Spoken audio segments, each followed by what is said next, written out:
ನಮಸ್ಕಾರ ಆತ್ಮೀಯ ವಿದ್ಯಾರ್ಥಿಗಳೇ, ನನ್ನ ಹೆಸರು ರಾಕೇಶ್ ಕೆರೆ. ವಿದ್ಯಾರ್ಥಿಗಳೇ, ನಮ್ಮೆಲ್ಲರಿಗೂ ಕೂಡ ತಿಳಿದಿರುವಂತೆ ನಾವು ಈ ಭೂಮಿಯ ಮೇಲೆ ಜೀವಿಸುತ್ತಿರುವಂತಹ ಅನೇಕ ಜೀವರಾಶಿಗಳಲ್ಲಿ ಒಂದು ಜೀವಿಯಾಗಿ ನಾವು ಗುರುತಿಸಿಕೊಂಡಿದ್ದೇವೆ.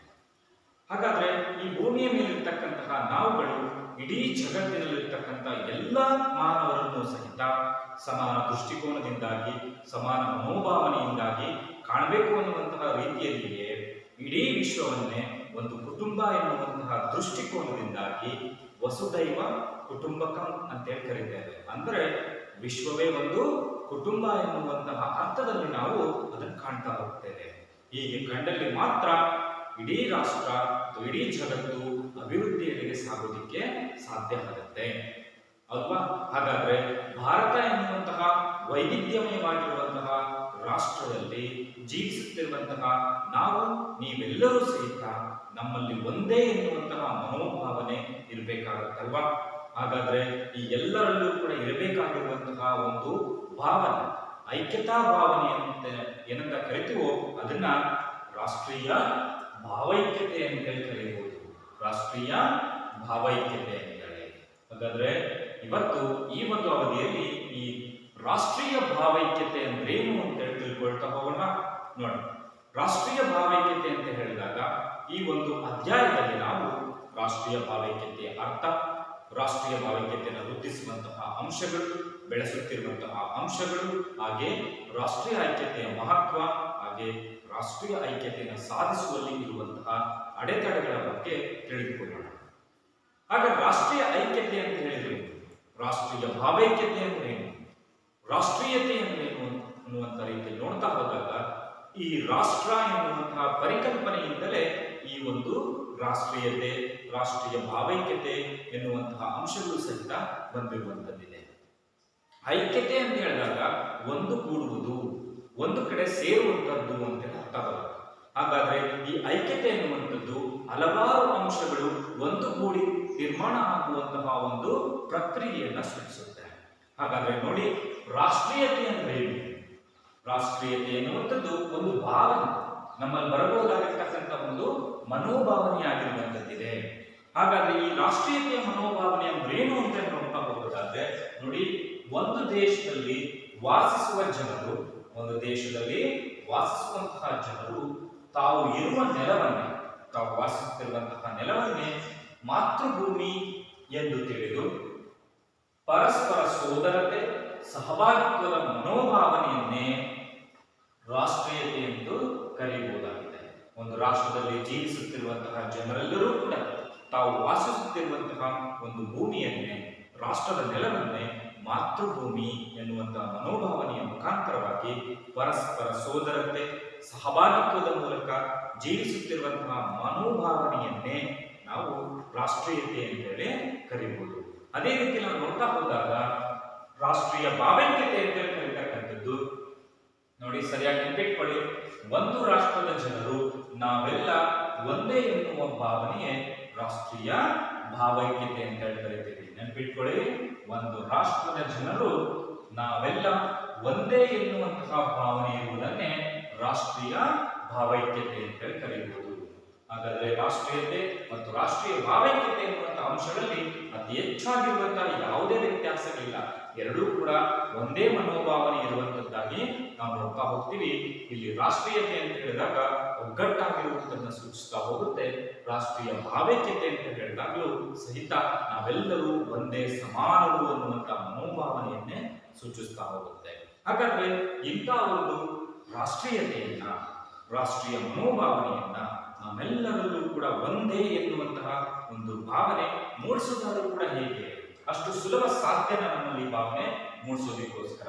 ಯಾಕೆಂತ ಹೇಳಿದ್ರೆ ನಮ್ಮ ರಾಷ್ಟ್ರ ವೈವಿಧ್ಯಮಯ ರಾಷ್ಟ್ರವಾಗಿದೆ, ವಿವಿಧತೆಗಳಿಂದ ಕೂಡಿರುವಂತಹ ರಾಷ್ಟ್ರವಾಗಿದೆ. ಅನೇಕ ರೀತಿಯಲ್ಲಿ ನೋಡ್ತಾ ಹೋಗ್ತೀವಿ. ನೋಡಿ, ನಮ್ಮ ರಾಷ್ಟ್ರದಲ್ಲಿ ವಿವಿಧ ಜಾತಿ, ಧರ್ಮ, ಭಾಷೆ, ಪ್ರಾದೇಶಿಕತೆಗೆ ಸೇರಿದ ಜನರೆಲ್ಲರೂ ಕೂಡ ಇದ್ದಾರೆ.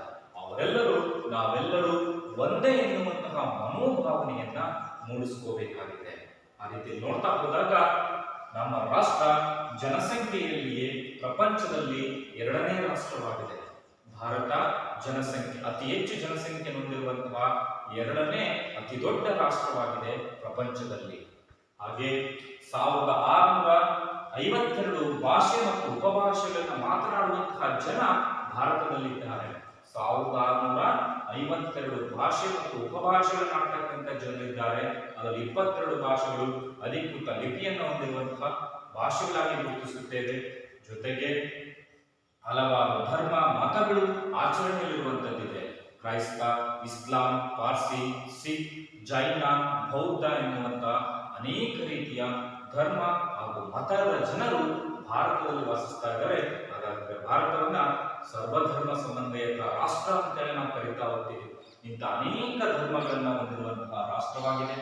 ಹಾಗೆಯೇ ವಿವಿಧ ರೀತಿಯಾಗಿರುವಂತಹ ಉಡುಗೆಗಳು, ತೊಡುಗೆಗಳು, ಹಾಗೆ ಆಹಾರ ಪದ್ಧತಿ, ಹಾಗೆ ಸಾಮಾಜಿಕ ವ್ಯವಸ್ಥೆಗಳನ್ನು ಒಳಗೊಂಡಿರುವಂತಹ ರಾಷ್ಟ್ರವಾಗಿ ನೋಡುತ್ತಾ ಹೋಗ್ತೀವಿ. ಜೊತೆಗೆ ಭೌಗೋಳಿಕವಾಗಿಯೂ ಸಹಿತ, ಐತಿಹಾಸಿಕವಾಗಿಯೂ ಸಹಿತ ವೈವಿಧ್ಯತೆಯಿಂದ ಕೂಡಿದೆ. ನೋಡಿ, ಇಷ್ಟೆಲ್ಲ ಅಂಶಗಳಿದ್ದು ಪ್ರಪಂಚದ ಜನಸಂಖ್ಯೆಯ ಎರಡನೇ ರಾಷ್ಟ್ರ, 1652 ಭಾಷೆಗಳನ್ನಾಡ್ತಕ್ಕಂಥ ಜನರಿದ್ದಾರೆ. ಹಲವಾರು ಧರ್ಮ ಮತವಿರುವಂತದ್ದಿದೆ. ಹಾಗೆ ಹಲವು ರೀತಿಯಾಗಿರ್ತಕ್ಕಂಥ ಉಡುಗೆ ತೊಡುಗೆ, ಆಹಾರ ಮತ್ತು ಸಾಮಾಜಿಕ ವ್ಯವಸ್ಥೆಯನ್ನು ಒಳಗೊಂಡಿರ್ತಕ್ಕಂಥ ಜನರಿದ್ದಾರೆ. ಭೌಗೋಳಿಕವಾಗಿಯೂ ಕೂಡ ಒಂದೇ ರೀತಿಯಾಗಿಲ್ಲ, ಐತಿಹಾಸಿಕವಾಗಿಯೂ ಕೂಡ ವೈವಿಧ್ಯತೆಯಿಂದ ಕೂಡಿರುವಂತಹ ಇತಿಹಾಸವನ್ನು ನೋಡ್ತಾ ಹೋಗ್ತೀವಿ. ಇಷ್ಟೆಲ್ಲ ಅಂಶಗಳಿದ್ದರೂ ಸಹಿತ ನಮ್ಮ ಭಾರತ ಒಂದೇ ಸಂವಿಧಾನದ ಅಡಿಯಲ್ಲಿ, ಇಡೀ ಭಾರತ ಒಂದೇ ಸಂವಿಧಾನದ ಅಡಿಯಲ್ಲಿ ನಿರ್ದೇಶಿಸಿ ನಿಯಂತ್ರಿಸಲ್ಪಡುತ್ತಿದೆ. ನೋಡಿ, ಇಷ್ಟೆಲ್ಲ ಅಂಶಗಳಿಂದ ವೈವಿಧ್ಯತೆಯಿಂದ ಕೂಡಿದೆ, ವಿಶಾಲತೆಯಿಂದ ಕೂಡಿರ್ತಕ್ಕಂಥ ರಾಷ್ಟ್ರವಾಗಿ ನಾವು ನೋಡ್ತಾ ಹೋದ್ವಿ. ವಿವಿಧತೆಗಳಿಂದ ಕೂಡಿರುವಂತದ್ದಿದೆ. ಹಾಗಾದ್ರೂ ಕೂಡ ಅಂತಿಮವಾಗಿ ಇಡೀ ರಾಷ್ಟ್ರಕ್ಕೆ ಅನ್ವಯಿಸುವಾಗೆ ಒಂದೇ ಸಂವಿಧಾನದ ಅಡಿಯಲ್ಲಿ ನಿರ್ದೇಶಿಸಲ್ಪಡ್ತಾ ಇದೀವಿ ನಾವೆಲ್ಲ, ನಿಯಂತ್ರಿಸಲ್ಪಡ್ತಾ ಇದೀವಿ ನಾವೆಲ್ಲರೂ ಸಹಿತ. ಇಷ್ಟೇ ಸಾಕಲ್ವಾ ನಾವುಗಳು ರಾಷ್ಟ್ರೀಯತೆಯನ್ನ ಮನೋಭಾವನೆಯನ್ನು ಬೆಳೆಸ್ಕೊಳ್ಳೋದಕ್ಕೆ, ರಾಷ್ಟ್ರೀಯ ಭಾವೈಕ್ಯತೆಯ ಮನೋಭಾವನೆಯನ್ನು ಬೆಳೆಸ್ಕೊಳ್ಳೋದಕ್ಕೆ ಇದಕ್ಕಿಂತಲೂ ಕೂಡ ಹೆಚ್ಚಿನ ಅಂಶಗಳ ಅವಶ್ಯಕತೆ ನಮಗಿಲ್ಲ. ಹಾಗಾಗಿನೇ ನಮ್ಮ ರಾಷ್ಟ್ರ ವಿವಿಧತೆಯಲ್ಲಿ ಏಕತೆಯನ್ನು ಸಾಧಿಸಿರುವಂತಹ ರಾಷ್ಟ್ರ ಅಂತೇಳಿ ಹೆಮ್ಮೆಯಿಂದ ನಾವು ಹೇಳ್ಕೋಬಹುದಾಗಿದೆ. ಹಲವು ರೀತಿಯಾಗಿರ್ತಕ್ಕಂತಹ ಧರ್ಮ, ಜನಾಂಗ, ಭಾಷೆ, ಆಹಾರ ಪದ್ಧತಿಗಳು, ಸಾಮಾಜಿಕ ವ್ಯವಸ್ಥೆಗಳನ್ನು ಒಳಗೊಂಡಿರುವ ಹಾಗೆ ಪ್ರಾದೇಶಿಕತೆಯಿಂದಲೂ ಕೂಡ ಪ್ರತ್ಯೇಕಿತವಾಗಿರುವಂತಹ ಜನರನ್ನ ನಾವು ನೋಡ್ತಾ ಇದ್ರು ನಮ್ಮೆಲ್ಲರಲ್ಲೂ ಕೂಡ ಭಾರತೀಯ ಎನ್ನುವಂತಹ ಒಂದೇ ಭಾವನೆ, ಭಾರತ ಎನ್ನುವಂತಹ ರಾಷ್ಟ್ರದ ಪ್ರಜೆಗಳು ನಾವು ಎನ್ನುವಂತಹ ಭಾವನೆ ಇರುವಂತದ್ದೇ ವೈವಿಧ್ಯತೆಯಲ್ಲಿ ಏಕತೆ ಎನ್ನುವಂತಹ ಅಂಶವನ್ನು ಗುರುತಿಸುತ್ತೆ. ನೋಡಿ, ಹಾಗಾದ್ರೆ ಭಾರತ ಭೌಗೋಳಿಕವಾಗಿ, ಸಾಮಾಜಿಕವಾಗಿ, ಭಾಷೆ, ಸಂಪ್ರದಾಯ, ರಾಜಕೀಯ, ಧಾರ್ಮಿಕ, ಜನಾಂಗೀಯ, ಸಂಸ್ಕೃತಿಗಳ ನಡುವೆ ವೈವಿಧ್ಯತೆಯನ್ನು ಹೊಂದಿದ್ದರೂ ಸಹಿತ ಏಕತೆ ಇದೆ. ಇದನ್ನೇ ವೈವಿಧ್ಯತೆಯಲ್ಲಿ ಏಕತೆ ಅಂತೇಳಿ ನಾವು ಕರೀತಾ ಹೋಗುವಂತದ್ದಾಗಿ ನೋಡಬಹುದು. ನಮ್ಮ ಅನೇಕ ಜನರಿದ್ದಾರೆ. ತಮಿಳುನಾಡು, ಆಂಧ್ರ ಪ್ರದೇಶ್, ಕರ್ನಾಟಕ, ಮಹಾರಾಷ್ಟ್ರ, ಉತ್ತರ ಪ್ರದೇಶ್, ಜಮ್ಮು ಕಾಶ್ಮೀರ್, ಅಸ್ಸಾಂ, ಗುಜರಾತ್, ರಾಜಸ್ಥಾನ್ ಎನ್ನುವಂತ ಈ ರೀತಿಯ ಪ್ರಾದೇಶಿಕವಾಗಿ ಬೇರೆ ಬೇರೆ ರೀತಿಯಲ್ಲಿ ನೆಲೆಸಿದ್ದೇವೆ. ಬೇರೆ ಬೇರೆ ಭಾಷೆಗಳನ್ನು ಮಾಡ್ತೇವೆ, ಬೇರೆ ಬೇರೆ ಉಡುಗೆ ತೊಡುಗೆಗಳನ್ನು ನಾವು ತೊಡ್ತಾ ಇದ್ದೇವೆ, ಬೇರೆ ಬೇರೆ ಆಹಾರ ಕ್ರಮಗಳಿದ್ದಾವೆ. ಇವೆಲ್ಲವಿದ್ರೂ ಕೂಡ ಅಂತಿಮವಾಗಿ ನಾವೆಲ್ಲರೂ ಭಾರತೀಯರು ಎನ್ನುವಂತಹ ಮನೋಭಾವನೆ ಇರುವುದನ್ನೇ ನಾವು ರಾಷ್ಟ್ರೀಯತೆ ಅಂತೇಳಿ ಕರಿತೀವಿ. ಆಗ ಮಾತ್ರ ನಮ್ಮ ರಾಷ್ಟ್ರ ಅಭಿವೃದ್ಧಿಯತ್ತ ಸಾಗೋದಕ್ಕೆ ಸಾಧ್ಯ ಆಗುತ್ತೆ. ಹಾಗಾದ್ರೆ ಇಂತಹ ಒಂದು ರಾಷ್ಟ್ರೀಯತೆಯನ್ನ ವೃದ್ಧಿಸುತ್ತಿರುವಂತಹ ಅಂಶಗಳು ನೋಡಿ, ವಿವಿಧತೆಯಲ್ಲಿ ಐಕ್ಯತೆಯನ್ನು ಮೂಡಿಸುವಂತಹ ಅಂಶಗಳು ಯಾವುವು? ವಿವಿಧತೆಯಲ್ಲಿ ಐಕ್ಯತೆಯನ್ನು ಸಾಧಿಸಿರುವಂತಹ ಅಂಶಗಳು ಮತ್ಯಾವೂ ಇಲ್ಲ. ಇಲ್ಲಿವರೆಗೂ ಹೇಳಿರ್ತಕ್ಕಂತಹ ರೀತಿಯ ಭೌಗೋಳಿಕ ಐಕ್ಯತೆ, ರಾಜಕೀಯ ಐಕ್ಯತೆ, ಧಾರ್ಮಿಕ ಐಕ್ಯತೆ, ಭಾಷಾ ಐಕ್ಯತೆ, ಹಾಗೆ ಸಾಂಸ್ಕೃತಿಕ ಐಕ್ಯತೆಯ ಅಂಶಗಳು ವಿವಿಧತೆಯಲ್ಲಿ ಏಕತೆಯನ್ನ ನಮಗೆ ಸೃಷ್ಟಿಸಿಕೊಟ್ಟಿರ್ತಕ್ಕಂಥದ್ದಾವೆ. ಹೇಗೆ ನೋಡಿ, ಒಂದೊಂದಾಗಿ ನೋಡ್ತಾ ಹೋದ್ರೆ ಭೌಗೋಳಿಕ ಐಕ್ಯತೆ. ಭಾರತ ಸ್ವಾಭಾವಿಕವಾಗಿಯೇ ಭೌಗೋಳಿಕವಾಗಿ ಐಕ್ಯತೆಯನ್ನು ಸಾಧಿಸಿಕೊಂಡಿದೆ. ಹೇಗೆ ಅಂತ ನೋಡಿದಾಗ ಸುತ್ತಲೂ ಕೂಡ ಇರುವಂತಹ ಭೌಗೋಳಿಕ ಅಂಶಗಳು ಭಾರತವನ್ನ ಒಂದುಗೂಡೋದಕ್ಕೆ ಅವಕಾಶ ಮಾಡಿಕೊಟ್ಟಿದ್ದಾವೆ. ಯಾವ್ಯಾವು? ಉತ್ತರದಲ್ಲಿರುವಂತಹ ಹಿಮಾಲಯ ಪರ್ವತ ಶ್ರೇಣಿಗಳಾಗಿರ್ಬೋದು, ಹಾಗೆ ಪೂರ್ವದಲ್ಲಿರುವಂತಹ ಬಂಗಾಳ ಕೊಲ್ಲಿ, ಹಾಗೆ ದಕ್ಷಿಣದಲ್ಲಿರ್ತಕ್ಕಂತಹ ಹಿಂದೂ ಮಹಾಸಾಗರ, ಹಾಗೆ ಪಶ್ಚಿಮದಲ್ಲಿರುವಂತಹ ಅರಬ್ಬಿ ಸಮುದ್ರ, ಈ ಎಲ್ಲ ಅಂಶಗಳು ಸಹಿತ ಭೌಗೋಳಿಕವಾಗಿ ಭಾರತವನ್ನ ಸುತ್ತುವರಿಯಲ್ಪಟ್ಟು ಒಂದುಗೂಡಿಸುವಂತಹ ರೀತಿಯಲ್ಲಿ ಭೌಗೋಳಿಕ ಐಕ್ಯತೆಯನ್ನು ಸಾಧಿಸೋದಕ್ಕೆ ಅವಕಾಶವನ್ನ ಮಾಡಿಕೊಟ್ಟಿರ್ತಕ್ಕಂಥ ಅಂಶಗಳಾಗಿ ನಾವು ನೋಡಬಹುದಾಗಿದೆ. ಇವುಗಳಿಂದಾಗಿನೇ ಭಾರತ ಏಕತೆಯನ್ನ ಮೂಡಿಸಿಕೊಳ್ಳೋದಕ್ಕೆ ಸುಲಭವಾಗಿರುವಂತದ್ದಾಗಿ ನಾವು ನೋಡಬಹುದು. ನಂತರ ರಾಜಕೀಯ ಐಕ್ಯತೆ. ರಾಜಕೀಯವಾಗಿ ಕೂಡ ನಮ್ಮಲ್ಲಿ ಐಕ್ಯತಾ ಅಂಶಗಳು ಕಂಡು ಬರ್ತಾ ಹೋಗ್ತವೆ. ನಮ್ಮಲ್ಲಿ ಇಡೀ ರಾಷ್ಟ್ರಕ್ಕೆ ಅನ್ವಯಿಸುವಾಗೆ ಒಂದೇ ಸಂವಿಧಾನ ಅವಕಾಶವನ್ನು ಮಾಡಿಕೊಟ್ಟಿದೆ. ಹಾಗೆ ಒಂದೇ ಗುರುತಿನ ಚೀಟಿಯನ್ನು ಕೂಡ ನೀಡಿರ್ತಕ್ಕಂಥದ್ದಾಗಿ ನಾವು ನೋಡ್ತಾ ಹೋಗ್ತೀವಿ. ರಾಷ್ಟ್ರೀಯತೆಯು ಸಹಿತ ಒಂದೇ ರೀತಿಯಾಗಿರುವಂತದ್ದಾಗಿ ನಾವು ನೋಡಬಹುದಾಗಿದೆ. ನೋಡಿ, ಒಂದೇ ಸಂವಿಧಾನ, ಹಾಗೆ ಏಕ ರೀತಿಯ ಕಾನೂನು ಕ್ರಮಗಳು, ಏಕ ರೀತಿಯಾಗಿರ್ತಕ್ಕಂಥ ನ್ಯಾಯಾಂಗ ವ್ಯವಸ್ಥೆ, ಹಾಗೆ ಒಂದೇ ರೀತಿಯಾಗಿರ್ತಕ್ಕಂತಹ ಶಿಕ್ಷಣ ಕ್ರಮಗಳು, ಹಾಗೆ ಬಲಿಷ್ಠವಾಗಿರುವಂತಹ ಇಡೀ ರಾಷ್ಟ್ರಕ್ಕೆ ಅನ್ವಯಿಸುವ ಕೇಂದ್ರ ಸರ್ಕಾರದ ಆಡಳಿತ, ಈ ಎಲ್ಲ ಅಂಶಗಳು ಸಹಿತ ಸಂವಿಧಾನ, ಕಾನೂನು, ನ್ಯಾಯಾಂಗ, ಶಿಕ್ಷಣ ಕ್ರಮ ಆಗಿರ್ಬೋದು, ಹಾಗೆ ಕೇಂದ್ರ ಸರ್ಕಾರದ ಬಲಿಷ್ಠ ಆಡಳಿತ ವ್ಯವಸ್ಥೆಗಳು ಇಡೀ ರಾಷ್ಟ್ರವನ್ನ ರಾಜಕೀಯವಾಗಿ ಐಕ್ಯತೆಗೊಳಿಸಿದಂತದ್ದಾಗಿ ನಾವು ನೋಡ್ತಾ ಹೋಗ್ಬೋದು. ಇದರ ಮುಖಾಂತರವಾಗಿ ಇಡೀ ರಾಜಕೀಯ ವ್ಯವಸ್ಥೆಯನ್ನ ಸುಧಾರಿಸಿಕೊಂಡು ನಾವು ಐಕ್ಯತೆಯನ್ನು ಮೂಡಿಸಿಕೊಳ್ಳೋದಕ್ಕೆ ಅವಕಾಶ ಆಗುತ್ತೆ. ನಂತರ ಧಾರ್ಮಿಕ ಐಕ್ಯತೆ. ಇಲ್ಲಿಯೂ ಸಹಿತ ವಿವಿಧತೆಗಳಿಂದ ಕೂಡಿರುವುದಕ್ಕೆ ಒಂದು ಉತ್ತಮ ಉದಾಹರಣೆಯನ್ನು ಕೊಡಬಹುದು. ಯಾಕೆ ಅಂತ ಹೇಳಿದ್ರೆ, ಭಾರತ ಸರ್ವಧರ್ಮ ಸಮನ್ವಯತೆಯ ರಾಷ್ಟ್ರವಾಗಿ ಗುರುತಿಸ್ತೇವೆ. ಇಲ್ಲಿ ಯಾವುದೇ ಒಂದು ಧರ್ಮವನ್ನ ಇಡೀ ರಾಷ್ಟ್ರದ ಧರ್ಮ ಅಂತೇಳಿ ನಾವು ಘೋಷಣೆಯನ್ನ ಮಾಡಿಲ್ಲ. ಹಾಗಾಗಿನೇ ಭಾರತದಲ್ಲಿ ಹಿಂದೂ, ಕ್ರೈಸ್ತ, ಇಸ್ಲಾಂ, ಜೈನ, ಬೌದ್ಧ, ಸಿಖ್, ಪಾರ್ಸಿ ಅಂತಹ ಅನೇಕ ಧರ್ಮದ ಜನರು ವಾಸಿಸುತ್ತಿರುವಂತಹ ಒಂದು ನೆಲೆಬೀಡಾಗಿದೆ ಭಾರತ. ಹಾಗಾಗಿ ಈ ಎಲ್ಲಾ ಧರ್ಮಗಳು ಕೂಡ ವಿವಿಧತೆಯಿಂದ ಕೂಡಿದ್ರೂ ಸಹಿತ ಈ ಎಲ್ಲಾ ಧರ್ಮಗಳಲ್ಲಿರ್ತಕ್ಕಂತಹ ಸಾರ ಅಥವಾ ತತ್ವಗಳು, ಬೋಧನೆಗಳು ಸಹಿತ ಒಂದೇ ರೀತಿಯಾಗಿರ್ತಕ್ಕಂಥವೇ ಆಗಿರ್ತವೆ. ಹಾಗಾಗಿ ಈ ಎಲ್ಲಾ ಧರ್ಮಗಳಲ್ಲಿರುವಂತಹ ಸರ್ವಧರ್ಮ ಸಮನ್ವಯತೆಯ ಭಾವನೆ, ಸಹಭಾಗಿತ್ವದ ಭಾವನೆ, ಸಮಾನತೆಯ ತತ್ವಗಳು, ಮತದಾನದ ಪ್ರಕ್ರಿಯೆಯಲ್ಲಿರ್ತಕ್ಕಂತಹ ಭಾಗವಹಿಸುವಿಕೆ, ಯಾವುದೇ ಧರ್ಮದ ವ್ಯಕ್ತಿಯಾಗಿರ್ಬೋದು ಮತದಾನದಲ್ಲಿ ಅವರಿಗೆ ಒಂದೇ ಅವಕಾಶ ಇರುವಂತದ್ದಿದೆ. ಪ್ರತ್ಯೇಕತೆಯ ಅವಕಾಶ ಕೊಡದೆ ಈ ಎಲ್ಲಾ ರೀತಿಯ ಅಂಶಗಳಿಂದಾಗಿ ಭಾರತದಲ್ಲಿ ಧಾರ್ಮಿಕ ಐಕ್ಯತೆ ಎನ್ನುವಂಥದ್ದನ್ನ ಸಾಧಿಸಿಕೊಳ್ಳಲಾಗಿರುವಂಥದ್ದು ನೋಡಬಹುದು. ನಂತರದಲ್ಲಿ ಭಾಷಾ ಐಕ್ಯತೆ. ಭಾಷಾ ಐಕ್ಯತೆಯು ಸಹಿತ ಭಾರತದಲ್ಲಿ ವಿವಿಧತೆಯಲ್ಲಿ ಏಕತೆಯನ್ನು ಮೂಡಿಸುತ್ತಿರುವಂತಹ ಪ್ರಮುಖವಾಗಿರುವಂತಹ ಅಂಶವಾಗಿದೆ. ಭಾರತದಲ್ಲಿ ನಾವು ನೋಡ್ತಾ ಹೋದ್ವಿ, 1652 ಭಾಷೆಗಳು ಮತ್ತು ಉಪಭಾಷೆಗಳಾಡ್ತಕ್ಕಂಥ ಜನರಿದ್ದಾರೆ. ಅದರಲ್ಲಿ 22 ಭಾಷೆಗಳು ಅಧಿಕೃತ ಭಾಷೆಗಳಾಗಿ ದೃಢೀಕರಿಸಿಕೊಳ್ಳಲ್ಪಟ್ಟಿದ್ದಾವೆ ಅಂತಾರೆ. ಇಂತಹ ವಿವಿಧ ಪ್ರದೇಶಗಳಿಗೆ ಅನುಗುಣವಾಗಿ ಭಾಷೆಗಳನ್ನಾಡ್ತಕ್ಕಂಥ ಜನರಿರುವಂತಹ ರಾಷ್ಟ್ರದಲ್ಲಿ ಭಾಷಾ ಐಕ್ಯತೆಯು ಸಹಿತ ಸಾಧ್ಯವಾಗಿದೆ. ಹೇಗೆ ಇತರ ಭಾಷೆಗಳ ಮೇಲಿನ ಗೌರವ, ಅನ್ಯ ಭಾಷೆಗಳ ಮೇಲಿನ ಗೌರವ ಆಗಿರ್ಬೋದು, ಭಾಷಾ ಸಂಸ್ಕೃತಿ ಆಗಿರ್ಬೋದು, ಆ ಭಾಷೆಯನ್ನು ಕಲಿಬೇಕು, ಆ ಭಾಷೆಯಲ್ಲಿರ್ತಕ್ಕಂತಹ ಸಂಸ್ಕೃತಿ, ಸಾಂಸ್ಕೃತಿಕ ಅಂಶಗಳನ್ನು ನಾವು ತಿಳ್ಕೋಬೇಕು ಅನ್ನುವಂತಹ ಮನೋಭಾವನೆ ಇವತ್ತಿನ ದಿನಮಾನದಲ್ಲಿ ದೂರದರ್ಶನ, ರೇಡಿಯೋ, ಅಂತರ್ಜಾಲಗಳ ಮುಖಾಂತರವಾಗಿ ಅವಕಾಶ ಕಲ್ಪಿಸಿಕೊಟ್ಟಿದೆ. ಜೊತೆಗೆ ಆಗಿರ್ತಕ್ಕಂತಹ ಸಾಹಿತ್ಯ ರಚನೆ ಅಥವಾ ಸಾಹಿತ್ಯ ಪೋಷಣೆ, ಅನೇಕ ಭಾಷೆಗಳಲ್ಲಿ ಇವತ್ತು ಸಾಹಿತ್ಯ ಕೃತಿ, ಗ್ರಂಥ, ಕಾವ್ಯ, ಹಾಡುಗಳೆಲ್ಲವೂ ಕೂಡ ರಚನೆಯಾಗಿದ್ದಾವೆ. ಇವತ್ತು ನಮ್ಮ ಭಾಷೆ ಅಷ್ಟೇ ಅಲ್ಲ, ಬೇರೆ ಭಾಷೆಯ ಹಾಡುಗಾರಿಕೆಗೆ, ಸಂಗೀತಕ್ಕೆ ನಾವು ತಲೆದೂಗ್ತಾ ಹೋಗ್ತೀವಿ, ಅವುಗಳನ್ನು ಅಳವಡಿಸ್ಕೊಳ್ತೀವಿ, ಅವುಗಳನ್ನು ಹಾಡೋದಕ್ಕೆ ಪ್ರಯತ್ನ ಪಡ್ತೀವಿ ಎನ್ನುವಂತಹ ಮೂಲಕವಾಗಿಯೇ ಭಾಷಾ ಐಕ್ಯತೆ ನಮ್ಮಲ್ಲಿ ಮೂಡಿರುವಂತದ್ದಾಗಿದೆ ಅಲ್ವಾ. ಆ ರೀತಿಯಲ್ಲಿ ಈ ಅಂಶಗಳಿಂದಾಗಿ ಭಾಷಾ ಐಕ್ಯತೆಯೂ ಕೂಡ ನಾವು ಮೂಡಿರುವಂತದ್ದಿದೆ. ಜೊತೆಗೆ ಅಂತಿಮವಾಗಿ ಸಾಂಸ್ಕೃತಿಕ ಐಕ್ಯತೆ. ನಮ್ಮ ದೇಶ ಸಂಸ್ಕೃತಿಯಲ್ಲಿಯೂ ಕೂಡ ವಿವಿಧತೆಯಿಂದ ಕೂಡಿರುವಂತದ್ದಾಗಿದೆ. ಅದೇ ಅನ್ಯ ದೇಶಗಳಿಗೆ ಸಂಸ್ಕೃತಿಯ ಪಾಠವನ್ನು ಕಲಿಸಿದಂತಹ ರಾಷ್ಟ್ರವೂ ಕೂಡ ಹೌದು. ಇಂತಹ ರೀತಿಯಲ್ಲಿ ಅನೇಕ ಸಾಂಸ್ಕೃತಿಕ ಅಂಶಗಳನ್ನು ಒಳಗೊಂಡಿರುವಂತಹ ರಾಷ್ಟ್ರ ಸಾಂಸ್ಕೃತಿಕವಾಗಿಯೂ ಕೂಡ ಐಕ್ಯತೆಯನ್ನ ಸಾಧಿಸಿಕೊಂಡಿದೆ. ನೋಡಿ, ಸಂಪ್ರದಾಯಗಳು, ಅನೇಕ ಆಚಾರ ವಿಚಾರಗಳು, ಉಡುಗೆ ತೊಡುಗೆಗಳು, ಆಹಾರ ಕ್ರಮಗಳು, ಜೀವನ ಶೈಲಿಗಳಲ್ಲಿ ಪರಸ್ಪರ ವರ್ಗಾವಣೆ ಆಗುವುದರ ಮುಖಾಂತರವಾಗಿ, ಆಕರ್ಷಿತರಾಗುವುದರ ಮುಖಾಂತರವಾಗಿ ಒಬ್ಬರ ಸಂಸ್ಕೃತಿಯನ್ನು ಮತ್ತೊಬ್ಬರು ಕಲಿತುಕೊಳ್ಳುವುದರ ಮುಖಾಂತರವಾಗಿ ನಮ್ಮ ದೇಶದಲ್ಲಿರುವಂತಹ ಇತರೆ ಪ್ರಾದೇಶಿಕತೆಯ ಸಂಸ್ಕೃತಿಯನ್ನು ನಾವು ಕಲಿತು ಅದನ್ನು ಅಳವಡಿಸಿಕೊಳ್ತಾ ಹೋಗ್ತಾ ಇದ್ದೀವಿ. ಹಾಗಾಗಿ ಈ ವರ್ಗಾವಣೆಗಳ ಮುಖಾಂತರವಾಗಿ ಸಾಮ್ಯತೆ ಮತ್ತು ಸಾಮರಸ್ಯಗಳು ಮೂಡ್ತಾ ಹೋಗಿದ್ದಾವೆ. ಪರಸ್ಪರ ಸಾಮ್ಯತೆ ಮತ್ತು ಸಾಮರಸ್ಯಗಳು ಮೂಡ್ತಾ ಹೋಗಿ ಎಲ್ಲರಲ್ಲಿಯೂ ಕೂಡ ಸಾಂಸ್ಕೃತಿಕ ನೆಲೆಗಟ್ಟಿನಲ್ಲಿ ಒಂದೇ ಎನ್ನುವಂತಹ ಮನೋಭಾವನೆ ಬರ್ತಾ ಹೋಗ್ತಿದೆ. ಹಾಗಾಗಿ ಸಾಂಸ್ಕೃತಿಕ ಗೌರವದಿಂದಾಗಿಯೂ ಸಹಿತ ಆ ಒಂದು ಎಲ್ಲ ಸಂಸ್ಕೃತಿಯ ಅಂಶಗಳನ್ನು ಕೂಡ ಕಲಿತುಕೊಳ್ತಾ ಇರುವಂತಹ ಸಂದರ್ಭದಲ್ಲಿ ನಾವು ಸಾಂಸ್ಕೃತಿಕ ಐಕ್ಯತೆಯನ್ನು ಸಹಿತ ಸಾಧಿಸಿಕೊಳ್ತಾ ಹೋಗ್ತಿದ್ದೀವಿ.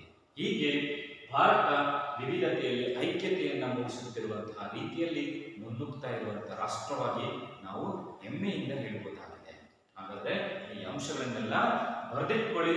ಹಾಗಾದ್ರೆ ಮುಂದುವರೆದಾಗೆ ಭಾರತದಲ್ಲಿರ್ತಕ್ಕಂತಹ ಈ ರಾಷ್ಟ್ರೀಯ ಮನೋಭಾವನೆಯನ್ನ, ರಾಷ್ಟ್ರೀಯ ಭಾವೈಕ್ಯತೆಯನ್ನ ವೃದ್ಧಿಸೋದಕ್ಕೋಸ್ಕರನೇ ನಾವು ಅಳವಡಿಸಿಕೊಂಡಿರುವಂತಹ ಅಂಶಗಳು ಯಾವುವು, ಹಾಗೆ ರಾಷ್ಟ್ರೀಯ ಭಾವೈಕ್ಯತೆಯ ಮಹತ್ವ, ಹಾಗೆ ಈ ರಾಷ್ಟ್ರೀಯ ಭಾವೈಕ್ಯತೆಗೆ ಇರುವಂತಹ ಅಡೆತಡೆಗಳು ಯಾವುವು ಅಂತೇಳಿ ನಾವು ನೋಡ್ತಾ ಹೋಗೋಣ.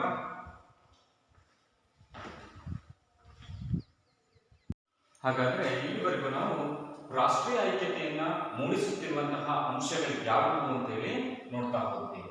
ನೋಡಿ, ರಾಷ್ಟ್ರೀಯತೆಯ ಮನೋಭಾವನೆ ಎನ್ನುವಂಥದ್ದು, ರಾಷ್ಟ್ರೀಯತೆ ಎನ್ನುವಂಥದ್ದು ಒಂದು ದೇಶದ ಪ್ರಜೆಗಳಾದಂತಹ ನಾವೆಲ್ಲರೂ ಸಹಿತ ಒಂದೇ ಎನ್ನುವಂತಹ ಮನೋಭಾವನೆಯನ್ನ ಸೃಷ್ಟಿಸುವಂತಹ ಅಂಶಗಳನ್ನ ನಾವು ಗುರುತಿಸ್ತಾ ಹೋಗ್ತೀವಿ. ಹಾಗಾದ್ರೆ ಮುಂದುವರೆದು ರಾಷ್ಟ್ರೀಯ ಐಕ್ಯತೆಯನ್ನ ವೃದ್ಧಿಸುತ್ತಿರುವಂತಹ, ಹೆಚ್ಚುಗೊಳಿಸುತ್ತಿರುವಂತಹ ಅಥವಾ ಪ್ರೋತ್ಸಾಹಿಸುತ್ತಿರುವಂತಹ ಅಂಶಗಳನ್ನು ನಾವು ಗಮನಿಸ್ತಾ ಹೋಗೋಣ. ನಮ್ಮಲ್ಲಿರುವಂತಹ ಈ ರಾಷ್ಟ್ರೀಯತೆಯ ಮನೋಭಾವನೆಯನ್ನ ಇನ್ನೂ ಕೂಡ ಹೆಚ್ಚು ಮಾಡೋದಕ್ಕೋಸ್ಕರವಾಗಿನೇ ನಾವು ಅಳವಡಿಸಿಕೊಂಡಿರುವಂತಹ ಪ್ರಮುಖ ಅಂಶಗಳನ್ನು ನಾವು ಚರ್ಚಿಸ್ತಾ ಹೋಗೋಣ. ಆಗ ಮೊದಲನೇದಾಗಿ ಜಾತ್ಯತೀತತೆ ಅಥವಾ ಮತನಿರಪೇಕ್ಷ. ನೋಡಿ, ಜಾತ್ಯತೀತತೆ ಅಥವಾ ಮತನಿರಪೇಕ್ಷ. ಈ ಜಾತೀಯತೆ ಎನ್ನುವಂತಹದ್ದು ನಮ್ಮ ಹಿಂದೂ ಸಮಾಜದಲ್ಲಿ, ಭಾರತೀಯ ಸಮಾಜದಲ್ಲಿ ಅತಿ ಪ್ರಮುಖವಾಗಿ ಒಡೆಯುವಂತಹ, ಇಡೀ ಸಮಾಜವನ್ನೇ ಒಡೆದಾಕುವಂತಹ ಒಂದು ಪ್ರಮುಖ ಚಟುವಟಿಕೆಯಾಗಿರುವಂತದ್ದಾಗಿದೆ. ಹಾಗಾಗಿ ಇಂತಹ ಒಂದು ಜಾತೀಯತೆಯನ್ನ ಬೇರು ಸಮೇತವಾಗಿ ಕಿತ್ತೊಗೆಯೋಕೆ ಅವಕಾಶ ಮಾಡಿಕೊಟ್ಟಿರುವಂತಹದ್ದೇ ಈ ಜಾತ್ಯತೀತತೆ ಅಥವಾ ಮತನಿರಪೇಕ್ಷ ಎನ್ನುವಂತಹ ಒಂದು ಅಂಶವಾಗಿದೆ. ನಮ್ಮ ಸಂವಿಧಾನದಲ್ಲಿಯೇ ಈ ಮತನಿರಪೇಕ್ಷತೆ ಎನ್ನುವಂತಹ ಅಂಶವನ್ನ ಸೇರ್ಪಡೆಗೊಳಿಸಿಕೊಳ್ಳಲಾಗಿರುವಂತದ್ದಿದೆ.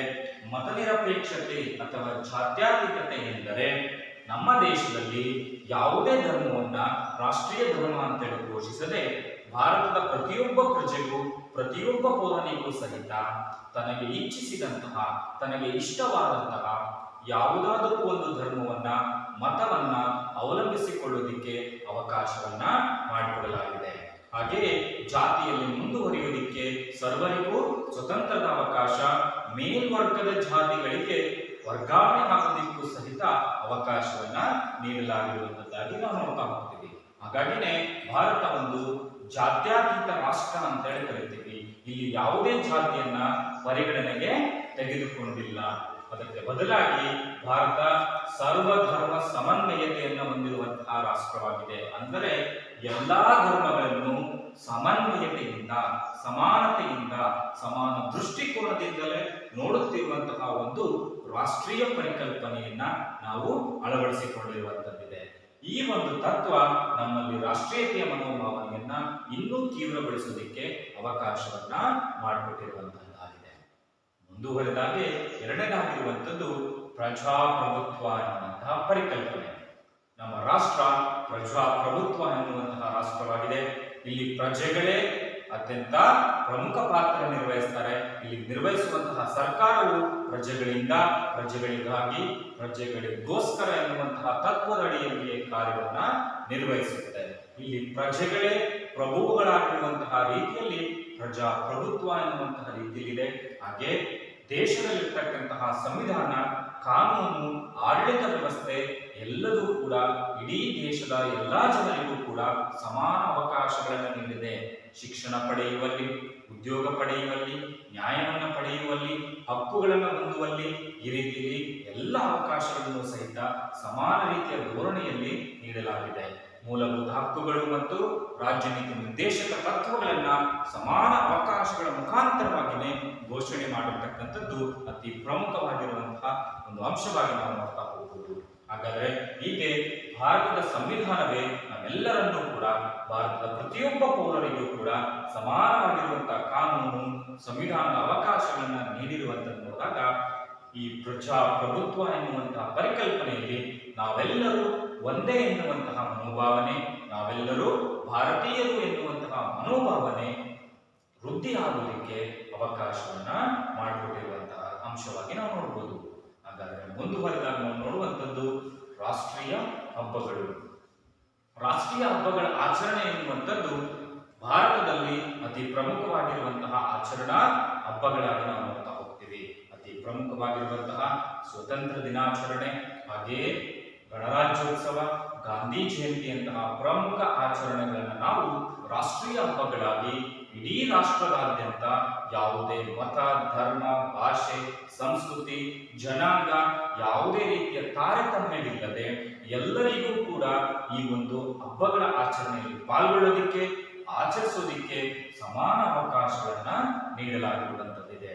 ಈ ಆಚರಣೆಗಳಲ್ಲಿ ಪಾಲ್ಗೊಳ್ಳುವಂತಹ ಪ್ರತಿಯೊಬ್ಬರೂ ಸಹಿತ ರಾಷ್ಟ್ರೀಯತೆಯ ಮನೋಭಾವನೆಯನ್ನ ಎಲ್ಲ ಹಂತಗಳಲ್ಲೂ ಮೂಡಿಸಿಕೊಳ್ಳಬಹುದಾಗಿರುವಂತಹ ರೀತಿಯಲ್ಲಿ ರಾಷ್ಟ್ರ ಧ್ವಜಾರೋಹಣ ಆಗಿರ್ಬೋದು, ರಾಷ್ಟ್ರಗೀತೆಯ ವಾಚನ ಆಗಿರ್ಬೋದು, ಇತರೆ ರಾಷ್ಟ್ರೀಯ ಮನೋಭಾವನೆಯನ್ನ ಬಿಂಬಿಸುವಂತಹ ಹಾಡುಗಳನ್ನ ಆಡ್ತಕ್ಕಂಥ ರೀತಿಯಲ್ಲಿ ಏಕತೆಯನ್ನು ಮೂಡಿಸುವಂತಹ ಒಂದು ಆಚರಣಾ ಪದ್ಧತಿಗಳಾಗಿ, ಆಚರಣಾ ಕ್ರಮಗಳಾಗಿ ನಾವು ಇದನ್ನ ನೋಡ್ತೀವಿ. ಹೀಗೆ ಈ ಒಂದು ಸ್ವತಂತ್ರೋತ್ಸವ, ಗಣರಾಜ್ಯೋತ್ಸವ, ಗಾಂಧಿ ಜಯಂತಿ ಎನ್ನುವಂಥದ್ದು ಭಾರತೀಯರೆಲ್ಲರನ್ನು ಕೂಡ ಒಗ್ಗೂಡಿಸುವಂತಹ ರೀತಿಯ ಒಂದು ಪರಿಕಲ್ಪನೆಯನ್ನು ಹೊಂದಿರುವಂತಹ ಆಚರಣೆಗಳಾಗಿದ್ದಾವೆ. ರಾಷ್ಟ್ರೀಯ ಹಬ್ಬಗಳ ಆಚರಣೆಯಲ್ಲಿ ಎಲ್ಲರಿಗೂ ಕೂಡ ಸಮಾನ ಅವಕಾಶವನ್ನು ನೀಡಿರುವಂತದ್ದಾಗಿದೆ. ಎಲ್ಲರೂ ಕೂಡ ಸ್ವಯಂ ಪ್ರೇರಿತ ಆಗಿ, ಸ್ವ-ಇಚ್ಛೆಯಿಂದ, ಸಂತೋಷದಿಂದ ಈ ಒಂದು ಹಬ್ಬಗಳಲ್ಲಿ ಏಕತೆಯ ಮುಖಾಂತರವಾಗಿ ಆಚರಣೆಯಲ್ಲಿ ಪಾಲ್ಗೊಳ್ಳೋದಕ್ಕೆ ಅವಕಾಶಗಳಿದ್ದಾವೆ. ನಂತರದಲ್ಲಿ ರಾಷ್ಟ್ರೀಯ ಲಾಂಛನಗಳು ಅಥವಾ ರಾಷ್ಟ್ರೀಯ ಚಿಹ್ನೆಗಳು. ಇಡೀ ರಾಷ್ಟ್ರವನ್ನ ಒಂದು ಎನ್ನುವಂತಹ ರೀತಿಯಲ್ಲಿ ಬಿಂಬಿಸುವುದಕ್ಕೋಸ್ಕರವಾಗಿಯೇ ನಮ್ಮ ರಾಷ್ಟ್ರದಲ್ಲಿ ಕೆಲವೊಂದು ಅಂಶಗಳನ್ನ ಒಂದೇ ಎನ್ನುವಂತಹ ರೀತಿಯಲ್ಲಿ ನೀಡಲಾಗಿದೆ. ಅವು ಪ್ರಮುಖವಾಗಿ ನಮ್ಮೆಲ್ಲರಲ್ಲಿಯೂ ಕೂಡ ಒಂದೇ ಎನ್ನುವಂತಹ ಮನೋಭಾವನೆಯನ್ನ ಬಿಂಬಿಸ್ತಾ ಹೋಗ್ತವೆ. ಹೇಗೆ ನಾವು ಅನೇಕರಿದ್ದರೂ ಕೂಡ ದೇಶ ಒಂದೇ ಎನ್ನುವಂಥದ್ದು, ಇಲ್ಲಿ ರಾಷ್ಟ್ರಗೀತೆ ಎನ್ನುವಂಥದ್ದು ಒಂದೇ ಇದೆ, ಜನಗಣ ಮನ ಎನ್ನುವಂತಹ ರಾಷ್ಟ್ರಗೀತೆ ಅತಿ ಪ್ರಮುಖವಾಗಿರುವಂತಹ ರೀತಿಯಲ್ಲಿ. ಹಾಗೆ ರಾಷ್ಟ್ರ ಲಾಂಛನವನ್ನ ನೋಡ್ತೀವಿ, 4 ತಲೆಯ ಸಿಂಹವನ್ನು ಒಳಗೊಂಡಿರುವಂತಹ ಅಶೋಕನ ಸ್ತಂಭದಿಂದ ತೆಗೆದುಕೊಂಡಿರುವಂತಹ ಲಾಂಛನವನ್ನ ನೋಡ್ತೀವಿ. ಹಾಗೆ ತ್ರಿವರ್ಣ ಧ್ವಜ ಇಡೀ ರಾಷ್ಟ್ರಕ್ಕೆ ಅನ್ವಯಿಸುವ ಹಾಗೆ ರಾಷ್ಟ್ರೀಯ ಧ್ವಜವಾಗಿ ನೋಡ್ತೀವಿ. ಹಾಗೆ ರಾಷ್ಟ್ರೀಯ ಹೂವಾಗಿ ಕಮಲವನ್ನು ಗುರುತಿಸ್ತೇವೆ, ರಾಷ್ಟ್ರೀಯ ಪಕ್ಷಿಯಾಗಿ ನವಿಲನ್ನು ಗುರುತಿಸ್ತೇವೆ, ರಾಷ್ಟ್ರೀಯ ಪ್ರಾಣಿಯಾಗಿ ಹುಲಿಯನ್ನು ನೋಡ್ತೇವೆ, ರಾಷ್ಟ್ರೀಯ ಹಣ್ಣಾಗಿ ಮಾವು ಅಂತೇಳಿ ನೋಡ್ತೇವೆ. ಹೀಗೆ ಪ್ರತಿಯೊಂದರಲ್ಲೂ ರಾಷ್ಟ್ರೀಯ ಕ್ರೀಡೆ ಅಂತೇಳಿ ಹಾಕಿಯನ್ನು ಕರೀತೇವೆ. ಹೀಗೆ ಎಲ್ಲಾ ಸಂಸ್ಕೃತಿಯಲ್ಲೂ ಎಲ್ಲಾ ಅಂಶಗಳಲ್ಲೂ ಕೂಡ ಏಕತೆಯನ್ನು ಮೂಡಿಸುವಂತಹ ಅಡಿಯಲ್ಲಿ ರಾಷ್ಟ್ರ ಚಿಹ್ನೆಗಳನ್ನ, ರಾಷ್ಟ್ರೀಯ ಲಾಂಛನಗಳನ್ನ ನಾವು ನಮೂದು ಮಾಡಿಕೊಂಡಿರುವಂಥದ್ದು ನಮ್ಮೆಲ್ಲರಲ್ಲಿಯೂ ಸಹಿತ ಏಕತೆಯನ್ನ, ಒಂದೇ ಎನ್ನುವಂತಹ ಮನೋಭಾವನೆಯನ್ನು ನಾವು ತುಂಬೋದಿಕ್ಕೆ ಅವಕಾಶವನ್ನು ಮಾಡಿಕೊಟ್ಟಿರುವಂತದ್ದಾಗಿ ನಾವು ನೋಡಬಹುದು. ಇನ್ನು ನಂತರದಲ್ಲಿ ಪರಸ್ಪರ ಅನ್ಯೋನ್ಯತೆ. ಇಲ್ಲಿ ಪರಸ್ಪರ ಅನ್ಯೋನ್ಯತೆ ಎನ್ನುವಂಥದ್ದು ಪರಸ್ಪರ ಅವಲಂಬನೆಯಿಂದ ಕೂಡಿ ಬಂದಿರುವಂತದ್ದಾಗಿದೆ. ಯಾವುದೇ ಒಂದು ದೇಶ ಎಲ್ಲಾ ಸಂದರ್ಭಗಳಲ್ಲೂ ಎಲ್ಲಾ ಕ್ಷೇತ್ರಗಳಲ್ಲೂ ಸಹಿತ ಸ್ವಾವಲಂಬಿಯಾಗಿರುವುದಕ್ಕೆ ಸಾಧ್ಯವಾಗುವುದಿಲ್ಲ. ಅನೇಕ ಅಂಶಗಳಲ್ಲಿ, ಅನೇಕ ಧೋರಣೆಗಳಲ್ಲಿ ಇತರೆ ರಾಷ್ಟ್ರಗಳನ್ನು ಅವಲಂಬಿಸಲೇಬೇಕಾಗುತ್ತೆ. ಹಾಗೆಯೇ ಒಂದು ರಾಷ್ಟ್ರದಲ್ಲಿರುವಂತಹ ವಿವಿಧ ಭಾಗದ ಜನರು, ವಿವಿಧ ರಾಜ್ಯಗಳಲ್ಲಿರ್ತಕ್ಕಂತಹ ವಿವಿಧ ಪ್ರದೇಶದಲ್ಲಿ ನೆಲೆಸಿರುವಂತಹ ಜನರು ತಮ್ಮ ಬೇಕು ಬೇಡಗಳು ಅಥವಾ ಅವಶ್ಯಕತೆಗಳ ಈಡೇರಿಕೆ ಎನ್ನುವಂತಹ ಅಂಶ ಬಂದಾಗ ಇನ್ನೊಂದು ಭಾಗದ ಜನರನ್ನ, ಇನ್ನೊಂದು ರಾಜ್ಯದ ಜನರನ್ನ ಅವಲಂಬಿಸಲೇ ಬೇಕಾಗುತ್ತೆ. ಈ ಅವಲಂಬನೆಯಿಂದ ಸಾಮರಸ್ಯ ಉಂಟಾಗುತ್ತೆ, ಅನ್ಯೋನ್ಯತೆ ಬೆಳೀತಾ ಹೋಗುತ್ತೆ. ಉದಾಹರಣೆಗೆ ನದಿ ನೀರಿನ ಹಂಚಿಕೆ ಎನ್ನುವಂತ ತೆಗೆದುಕೊಂಡಾಗಲೂ ಸಹಿತ ಪ್ರಮುಖವಾಗಿ ರಾಜ್ಯಗಳ ನಡುವೆ ಸಾಮರಸ್ಯತೆ ಬೆಳೆಯಲೇಬೇಕಾದಂತಹ ಅನಿವಾರ್ಯತೆ ಉಂಟಾಗುತ್ತೆ. ಹಾಗೆ ವಿವಿಧ ಆಹಾರ ಬೆಳೆಗಳನ್ನು ನೋಡ್ತಾ ಹೋದಾಗ ಉದಾಹರಣೆಗೆ ಸೇಬು ಎನ್ನುವಂಥದ್ದು ಬೆಳೀತಾ ಹೋಗುವಂಥದ್ದು ಜಮ್ಮು ಕಾಶ್ಮೀರದಲ್ಲಾಗಿದ್ರೂ ಇಡೀ ರಾಷ್ಟ್ರದಾದ್ಯಂತ ಅದನ್ನು ಮಾರಾಟ ಅವಕಾಶ ಕೊಟ್ಟಿದೆ. ಪಂಜಾಬನ್ನ ಗೋಧಿಯ ಕಣಜ ಅಂತ ಕರಿತೀವಿ. ಅಲ್ಲಿರ್ತಕ್ಕಂಥ ಉತ್ಪಾದನೆಯಾದಂತಹ ಗೋಧಿಯನ್ನ ರಾಷ್ಟ್ರದಾದ್ಯಂತ ಅದನ್ನು ಮಾರಾಟ ಮಾಡ್ತಾ ಹೋಗುವಂಥದ್ದನ್ನ ನಾವು ನೋಡ್ತಾ ಹೋಗ್ತೀವಿ. ಹೀಗೆ ಅನೇಕ ರೀತಿಯಲ್ಲಿ ಒಂದು ಕಡೆ ಉತ್ಪಾದನೆಯಾಗುವ, ಒಂದು ಕಡೆ ದೊರೆಯುವಂತಹ ವಸ್ತುಗಳೆಲ್ಲವೂ ಕೂಡ ರಾಷ್ಟ್ರದಾದ್ಯಂತ ವ್ಯಾಪಾರಾತ್ಮಕವಾಗಿ ಬದಲಾವಣೆಯನ್ನು ಹೊಂದುತ್ತವೆ. ವ್ಯಾಪಾರವಾಗಿ ಹೋಗಲ್ಪಟ್ಟು ಇಡೀ ರಾಷ್ಟ್ರದ ಜನರನ್ನ, ಒಂದು ಭಾಗದ ಜನರನ್ನ ಮತ್ತೊಂದು ಭಾಗದ ಜನರೊಂದಿಗೆ ಬೆಸೆಯುವುದರ ಮುಖಾಂತರ, ಅವಲಂಬಿತರನ್ನಾಗಿ ಮಾಡುವ ಮುಖಾಂತರ ಅವರಲ್ಲಿ ಅನ್ಯೋನ್ಯತೆ, ಸಾಮರಸ್ಯ ಎನ್ನುವಂಥದ್ದನ್ನು ಮೂಡಿಸಿ ರಾಷ್ಟ್ರೀಯ ಮನೋಭಾವನೆ, ರಾಷ್ಟ್ರೀಯ ಚಿಂತನೆಯನ್ನ ಮಾಡೋದಕ್ಕೆ ನಾವೆಲ್ಲರೂ ಒಂದೇ ಎನ್ನುವಂತಹ ಭಾವನೆ ಅವರಲ್ಲಿ ಮೂಡೋದಕ್ಕೆ ಅವಕಾಶವನ್ನ ಮಾಡಿಕೊಟ್ಟಿದ್ದಾರೆ. ಇಷ್ಟು ಅಂಶಗಳು ಅಷ್ಟೇ ಅಲ್ಲದೆ ಪ್ರಮುಖವಾಗಿ ಸಂಪರ್ಕ ಸಾಧನಗಳು, ದೇಶದಾದ್ಯಂತ ಇರುವಂತಹ ಅನೇಕ ರೀತಿಯ ಸಂಪರ್ಕ ಸಾಧನಗಳಾಗಿರ್ಬೋದು, ಸಾರಿಗೆ ವ್ಯವಸ್ಥೆಗಳಾಗಿರ್ಬೋದು, ಸುಲಭವಾಗಿ ಒಂದು ಸ್ಥಳದಿಂದ ಮತ್ತೊಂದು ಸ್ಥಳಕ್ಕೆ ಹೋಗೋದಕ್ಕೆ ಅವಕಾಶ ಕಲ್ಪಿಸಿಕೊಟ್ಟಿರುವಂತದ್ದಾಗಿರ್ಬೋದು, ಹಾಗೆ ಸಮೂಹ ಮಾಧ್ಯಮಗಳಾಗಿರ್ಬೋದು, ದೂರದರ್ಶನ ಆಗಿರ್ಬೋದು, ಅಂತರ್ಜಾಲ ವ್ಯವಸ್ಥೆಗಳಾಗಿರ್ಬೋದು, ರೇಡಿಯೋ ಆಗಿರ್ಬೋದು, ಇವೆಲ್ಲವೂ ಕೂಡ ಅವಕಾಶ ಮಾಡಿಕೊಟ್ಟಿದ್ದಾವೆ ದೇಶದಾದ್ಯಂತ ಸುಲಭವಾದಂತಹ ಮಾಹಿತಿಯನ್ನು ಪಡ್ಕೊಳ್ಳೋದಕ್ಕೆ. ಹಾಗೆ ನೈಸರ್ಗಿಕ ಅಂಶಗಳು, ಹಾಗೆ ದೇಶೀಯ ಅಥವಾ ರಾಷ್ಟ್ರೀಯ ಸಂಸ್ಕೃತಿ ಎನ್ನುವಂಥದ್ದು ಸಹಿತ ನಮ್ಮಲ್ಲಿ ಏಕತೆಯನ್ನು ಮೂಡಿಸುವಂತಹ ಪ್ರಮುಖ ಅಂಶಗಳಾಗಿ ನಾವು ನೋಡಬಹುದು. ಹೀಗೆ ಈ ಎಲ್ಲ ಅಂಶಗಳು ಸಹಿತ ನಮ್ಮಲ್ಲಿ ರಾಷ್ಟ್ರೀಯತೆಯನ್ನ ವೃದ್ಧಿಸುತ್ತಿರುವಂತಹ ಅಂಶಗಳಾಗಿ ನಾವು ನೋಡ್ತಾ ಹೋಗುವುದು. ಈ ಅಂಶಗಳನ್ನ ಬರ್ಕೊಳ್ಳಿ. ಹಾಗಾಗಿ ಮುಂದುವರೆದಾಗ ನಾವು ನೋಡ್ತಾ ಹೋಗೋದು, ಈ ರೀತಿ ರಾಷ್ಟ್ರೀಯತೆಯನ್ನು ವೃದ್ಧಿಸುತ್ತಿರುವಂತಹ ಅಂಶಗಳು ಇರುವಂತಹ ರೀತಿಯಲ್ಲಿಯೇ ನಮ್ಮಲ್ಲಿ ರಾಷ್ಟ್ರೀಯತೆಯನ್ನು ಒಡೆಯುವಂತಹ, ರಾಷ್ಟ್ರೀಯತೆಯನ್ನ ಕೊಲ್ಲುವಂತಹ ಚಟುವಟಿಕೆಗಳು ಕೂಡ ಇದ್ದಾವೆ, ಅಂತಹ ಅಂಶಗಳು ಕೂಡ ಇದ್ದಾವೆ.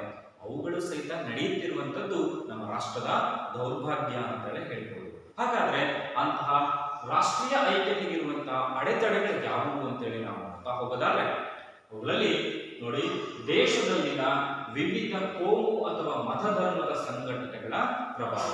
ನಮ್ಮ ದೇಶದಲ್ಲಿ ಒಂದೊಂದು ಕೋಮಿಗೂ, ಒಂದೊಂದು ಮತಕ್ಕೂ ಸಹಿತ, ಒಂದೊಂದು ಧರ್ಮಕ್ಕೂ ಸಹಿತ ಅವರದ್ದೇ ಆದಂತಹ ಒಂದು ಸಂಘಟನೆಗಳನ್ನ, ಗುಂಪುಗಳನ್ನು ರಚನೆ ಮಾಡ್ಕೊಂಡಿದ್ದಾರೆ, ಸಮೂಹಗಳನ್ನು ರಚನೆ ಮಾಡ್ಕೊಂಡಿದ್ದಾರೆ.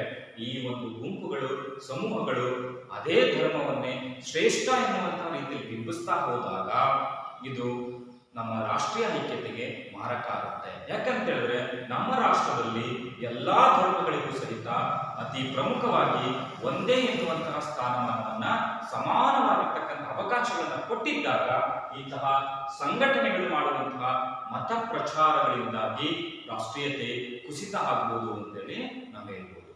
ಹಾಗೆ ಅಂಧ ಪ್ರಾದೇಶಿಕ ಭಾಷಾಭಿಮಾನ ಬೆಳೆಯುತ್ತಿದೆ.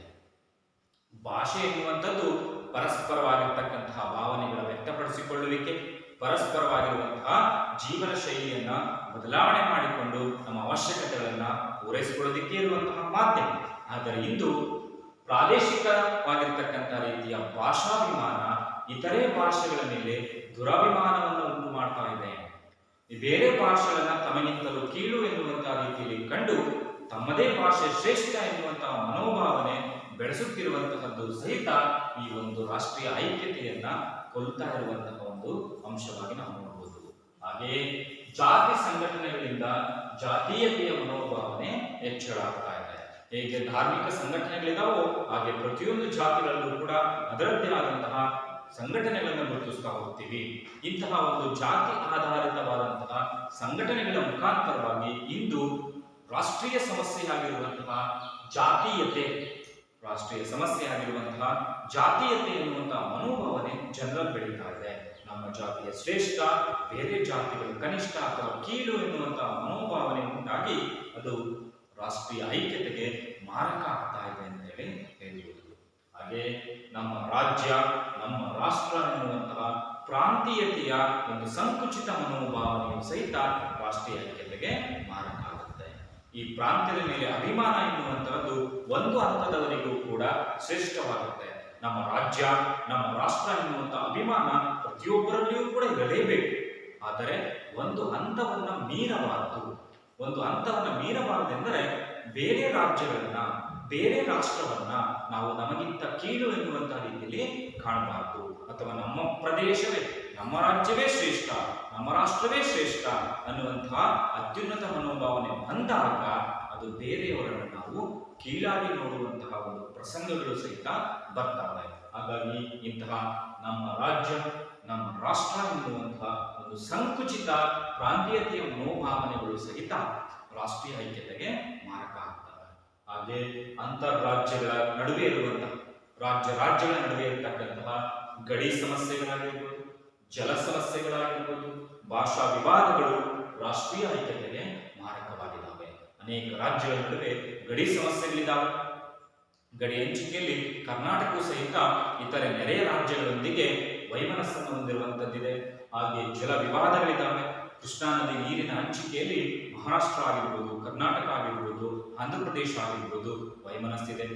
ಕಾವೇರಿ ನದಿ ನೀರಿನ ಹಂಚಿಕೆಯಲ್ಲಿ ಕರ್ನಾಟಕ, ತಮಿಳುನಾಡುಗಳ ನಡುವೆಯೂ ಸಹಿತ ವೈಮನಸ್ಸಲ್ಲಿರುವಂತದ್ದಿದೆ. ಇನ್ನು ಭಾಷಾ ವಿವಾದಗಳು ಸಹಿತ ಇರುವಂತದ್ದಾಗಿ ನಾವು ನೋಡ್ತಾ ಹೋಗ್ತೀವಿ. ಇಂತಹ ಜಲ ವಿವಾದಗಳು, ಭಾಷಾ ವಿವಾದಗಳು, ಗಡಿ ವಿವಾದಗಳಿಂದಾಗಿ ರಾಜ್ಯಗಳ ನಡುವೆ ಸಂಘರ್ಷಗಳು ಏರ್ಪಡ್ತಾ ಇದ್ದಾವೆ. ರಾಜ್ಯಗಳೇ ವಿಘಟನೆಗಳಾಗ್ತಾ ಇದ್ದಾವೆ. ಹೀಗೆ ವಿಘಟನೆ ಆಗ್ತಾ ಹೋದ್ರೆ ಇನ್ನು ರಾಷ್ಟ್ರೀಯತೆ ಎನ್ನುವಂಥದ್ದು ಅಥವಾ ರಾಷ್ಟ್ರೀಯ ಐಕ್ಯತೆ ಎನ್ನುವಂತಹ ಮಾತು ದೂರ ಉಳಿತಾ ಹೋಗುತ್ತೆ. ಹಾಗಾಗಿ ಇಂತಹ ಸಮಸ್ಯೆಗಳು ಇರಕೂಡದು. ಇವುಗಳಿಂದಾಗಿ ಐಕ್ಯತೆಗೆ ಮಾರಕ ಆಗಿದೆ. ನಂತರ ರಾಜಕಾರಣಿಗಳ ಇಚ್ಛಾಶಕ್ತಿಯ ಕೊರತೆ. ನಮ್ಮ ರಾಜಕಾರಣಿಗಳಾಗಿರ್ತಕ್ಕಂಥವ್ರು ಜನಪ್ರತಿನಿಧಿಗಳಾಗಿ ಹೋಗುವಂಥವ್ರು, ಅವರಲ್ಲಿ ಒಂದು ಇಚ್ಛಾಶಕ್ತಿ ಇರಬೇಕು. ರಾಷ್ಟ್ರದ ಏಕತೆಗೋಸ್ಕರ ಶ್ರಮಿಸಬೇಕು. ನಾನು ಜನಪ್ರತಿನಿಧಿ, ನನ್ನನ್ನು ಆಯ್ಕೆ ಮಾಡಿರುವಂತಹ ಎಲ್ಲಾ ಜನರನ್ನು ಕೂಡ ಸಮಾನ ಧೋರಣೆಯಿಂದ ನಾನು ಕಾಪಾಡಬೇಕು.